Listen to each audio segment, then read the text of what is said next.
ನಮಸ್ಕಾರ ಎಲ್ರಿಗೂ. ಈ ಒಂದು ವಿಡಿಯೋದಲ್ಲಿ ನಿಫ್ಟಿ ಮತ್ತೆ ಬ್ಯಾಂಕ್ ನಿಫ್ಟಿಯ ವೀಕ್ಲಿ ಅನಾಲಿಸಿಸ್ ಅನ್ನ ನೋಡೋಣ. ನೀವಿನ್ನು ಚಾನೆಲ್ ನ ಸಬ್ಸ್ಕ್ರೈಬ್ ಮಾಡಿಲ್ಲ ಅಂದ್ರೆ ಈಗಲೇ ಚಾನೆಲ್ ನ ಸಬ್ಸ್ಕ್ರೈಬ್ ಮಾಡಿ ಮತ್ತೆ ಹೆಚ್ಚಿನ ಅಪ್ಡೇಟ್ಸ್ ಗಳಿಗಾಗಿ ನೋಡ್ತಾ ಇರಿ.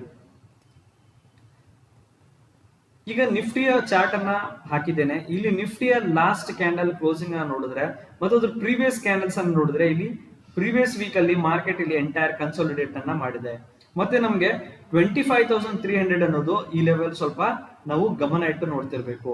25,300 ಮೇಲ್ಗಡೆ ಮಾರ್ಕೆಟ್ ಏನಾಗಿದೆ, ಬ್ರೇಕ್ಔಟ್ ಅನ್ನ ಕೊಟ್ಟು ಇಲ್ಲಿ ಸ್ವಲ್ಪ ರೀಟೆಸ್ಟ್ ಮಾಡಿ ಮಾರ್ಕೆಟ್ ಆಮೇಲೆ ಮೇಲ್ಗಡೆ ಹೋಗಿದೆ. ಸೊ ಇವಾಗ್ಲೂ ಕೂಡ ಮಾರ್ಕೆಟ್ ಇಲ್ಲಿಂದ ಸ್ವಲ್ಪ ರೀಟೆಸ್ಟ್ ಮಾಡಬಹುದು. ಎಲ್ಲಿವರೆಗೂ ಅಂದ್ರೆ ಈ ಒಂದು 20 EMA ಅನ್ನ ಕರ್ಕೊಂಡು ಬರೋವರೆಗೂ.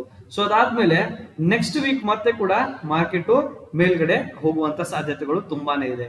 ಅಕಸ್ಮಾತ್ ಆಗಿ ಈ ಒಂದು ಕ್ಯಾಂಡಲ್ ಇಲ್ಲೇನಾದ್ರೂ ಕ್ಯಾನ್ಸಲ್ ಆಯ್ತು ಅನ್ಕೊಳ್ಳಿ, ಆವಾಗ ನಾವು ಅದಕ್ಕೆ ಬ್ರೇಕ್ಔಟ್ ಫೇಲಿಯರ್ ಸಿನಾರಿಯೋ ಅಂತ ಹೇಳ್ಬಹುದು. ಮತ್ತೆ ನಮ್ಗೆ 25,300 ಅನ್ನೋದು ತುಂಬಾನೇ ಮೇನ್ ಕೀ ಲೆವೆಲ್ ಆಗಿದೆ. ಈಗ bank nifty analysis. So bank ನಿಫ್ಟಿನ ನೋಡಿದ್ರೆ ಇಲ್ಲಿ ಮಾರ್ಕೆಟ್ ಆಲ್ರೆಡಿ ಬ್ರೇಕ್ಔಟ್ ಅನ್ನ ಕೊಟ್ಟು ಟ್ರೆಂಡ್ ಲೈನ್ ಇಂದ ಸಿಕ್ಕಾಪಟ್ಟೆ ಮೇಲ್ಗಡೆ ಹೋಗ್ತಾ ಇದೆ. ಅಂದ್ರೆ ಈಗಲೂ ಕೂಡ ಈ ಒಂದು ಬ್ಯಾಂಕ್ ನಿಫ್ಟಿ ತುಂಬಾನೇ ಸ್ಟ್ರಾಂಗ್ ಆಗಿದೆ. ಮತ್ತೆ ಈ ರ್ಯಾಲಿ ಓವರ್ ಆಗಿದೆ ಅಂದ್ಬಿಟ್ಟು ಮಾರ್ಕೆಟ್ ಇಲ್ಲಿಂದ ರಿವರ್ಸ್ ಆಗ್ತದೆ ಅಂದ್ರೆ ಅದು ಸ್ವಲ್ಪನೇ ಕನ್ಫ್ಯೂಷನ್ ಕೂಡ ಆಗ್ಬೋದು. ನೀವು ಏನಾದ್ರೂ HDFC ಬ್ಯಾಂಕ್ ಮತ್ತೆ ಕೋಟಕ್ ಬ್ಯಾಂಕ್ ನ ಚಾರ್ಟ್ ಅನ್ನ ನೋಡಿದ್ರೆ ಅಲ್ಲಿ ಈ ಎರಡು ಬ್ಯಾಂಕ್ಗಳು ಆಲ್ರೆಡಿ ಪಾರ್ಟಿಯನ್ನ ಶುರು ಮಾಡಿಬಿಟ್ಟಿದ್ದಾವೆ. ಈ ಎರಡು ಬ್ಯಾಂಕ್ಗಳು ಕಳೆದ 3 ವರ್ಷಗಳಿಂದ ಅಂಡರ್ ಪರ್ಫಾರ್ಮ್ ಮಾಡಿದ್ದು, ಈಗ ಇದರ ವೀಕ್ಲಿ ಚಾರ್ಟ್ ನೋಡಿದ್ರೆ ಇವು ಮೇಲೆ ಹೋಗಕ್ ಸ್ಟಾರ್ಟ್ ಮಾಡಿದ್ದಾವೆ. ಈ ಎರಡು ಬ್ಯಾಂಕ್ಗಳು ಬ್ಯಾಂಕ್ ನಿಫ್ಟಿ ಮತ್ತೆ ನಿಫ್ಟಿಯಲ್ಲಿ ಜಾಸ್ತಿ ವೇಟೇಜ್ ಕೂಡ ಹೊಂದಿದ್ದಾವೆ. ಅಂಡ್ ಈ ಲೆವೆಲ್ ಏನಿದೆ ಮ್ಯಾಕ್ಸಿಮಮ್ ಮಾರ್ಕೆಟ್ ಇಲ್ಲಿ ರೀಟೆಸ್ಟ್ ಆಗುವಂತ ಸಾಧ್ಯತೆ ಕೂಡ ಇದೆ.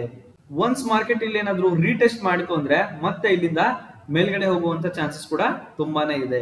ಬ್ಯಾಂಕ್ ನಿಫ್ಟಿ 53,200 ಕೆಳಗಡೆ ಏನಾದ್ರೂ ಬಂತು ಅನ್ಕೊಳ್ಳಿ, ಆವಾಗ ಇದು ನಮ್ಗೆ ಶಾಕಿಂಗ್ ಫಾರ್ ದ ಮಾರ್ಕೆಟ್. ಆವಾಗ ನಾವು ನಿಫ್ಟಿಯನ್ನ ಕಂಟ್ರೋಲ್ ಮಾಡೋದಕ್ಕೆ ಯಾವುದೇ ಒಂದು ಸ್ಟಾಕ್ ಕೂಡ ಇರೋದಿಲ್ಲ. ಹಾಗಾಗಿ ನಾವು ಏನ್ ಮಾಡ್ಬೇಕು ಅಂದ್ರೆ ಈ ಒಂದು ಕ್ಯಾಂಡಲ್ ಮೇಲೆ ತುಂಬಾನೇ ಒಂದು ಗಮನವನ್ನ ಇಡಬೇಕಾಗುತ್ತೆ.